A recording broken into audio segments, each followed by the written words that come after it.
Assalamualaikum warahmatullahi wabarakatuh. Saya Afzal Tanzilur Rahman ingin sedikit menjelaskan tentang salah satu lembaga yang ada di Indonesia, yaitu adalah yang bernama DPR atau Dewan Perwakilan Rakyat. Mau tahu kelanjutannya atau lebih detailnya? Simak berikut ulasan dan penjelasan dari saya yang akan saya berikan di segmen berikutnya. Selamat mendengarkan dan enjoy untuk menambah wawasan ilmu kita semua. Apa sih DPR itu? Nah, DPR itu atau yang bisa kita sebut sebagai Dewan Perwakilan Rakyat adalah salah satu lembaga yang tinggi dalam sistem ketatanegaraan Indonesia. Merupakan lembaga perwakilan rakyat. DPR terdiri atas anggota partai politik, peserta pemilihan umum yang dipilih melalui pemilihan umum. DPR sendiri itu memiliki fungsi juga ya teman-teman. DPR RI memiliki 3 fungsi. Nah, berikut beberapa 3 fungsi yang dimiliki oleh DPR RI. Yang pertama adalah fungsi legislasi, yang kedua adalah anggaran, dan yang ketiga adalah pengawasan. Dari ketiga fungsi, legislasi, pengawasan, dan anggaran dijalankan dalam kerangka representasi rakyat dan juga untuk mendukung upaya pemerintah dalam melaksanakan politik luar negeri sesuai dengan ketentuan peraturan perundang-undangan. Nah, menarik nih teman-teman, selain memiliki fungsi, di dalam fungsi itu DPR juga memiliki tugas dan wewenang di masing-masing fungsi dari ketiga tersebut. Yang pertama kita akan bahas terkait dengan fungsi legislasi. Nah, apa aja sih tugas dan wewenang dari DPR itu? Nah, yang pertama, menyusun program legislasi nasional atau disebut prolegnas. Yang kedua, menyusun dan membahas rancangan undang-undang atau RUU. Nah, yang ketiga adalah menerima RUU yang diajukan oleh DPD terkait otonomi daerah, hubungan pusat dan daerah, pembentukan, pemekaran dan penggabungan daerah, pengelolaan SDA dan SDE lainnya, serta perimbangan keuangan dan daerah. Yang keempat adalah membahas RUU yang diusulkan oleh Presiden ataupun DPD. Yang kelima, menetapkan UU bersama dengan Presiden.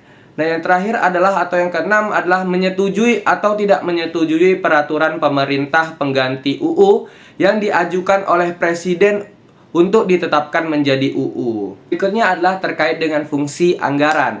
DPR memiliki tugas dan wewenang sebagai berikut. Yang pertama adalah memberikan persetujuan atas RUU tentang APBN yang diajukan Presiden. Yang kedua, memperhatikan pertimbangan DPD dan RUU tentang APBN dan RUU terkait pajak, pendidikan, dan agama. Yang ketiga adalah menindaklanjuti hasil pemeriksaan atas pengelolaan dan tanggung jawab keuangan negara yang disampaikan oleh BPK atau Badan Pemeriksa Keuangan. Yang keempat adalah memberikan persetujuan terhadap pemindah tanganan aset negara maupun terhadap perjanjian yang berdampak luas bagi masyarakat yang terkait dengan beban keuangan negara. Yang ketiga atau yang terakhir adalah terkait dengan fungsi pengawasan. DPR memiliki tugas dan wewenang sebagai berikut. Yang pertama, melakukan pengawasan terhadap pelaksanaan UU, APBN, dan kebijakan pemerintah. Yang kedua adalah membahas dan menindaklanjuti hasil pengawasan yang disampaikan oleh DPD terkait pelaksanaan UU, mengenai otonomi daerah, terus pembentukan, pemekaran, dan penggabungan daerah,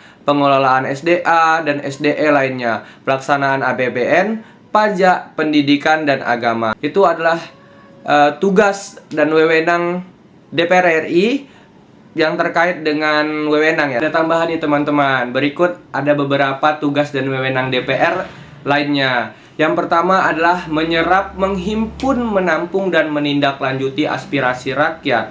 Yang kedua adalah memberikan persetujuan kepada Presiden untuk menyatakan perang ataupun membuat perdamaian dengan negara lain. Mengangkat dan memberhentikan anggota Komisi Yudisial. Yang ketiga adalah memberikan pertimbangan kepada Presiden dalam hal pemberian amnesti dan abolisi. Ya, mengangkat duta besar dan menerima penempatan duta besar lainnya. Nah, ada tambahan nih teman-teman.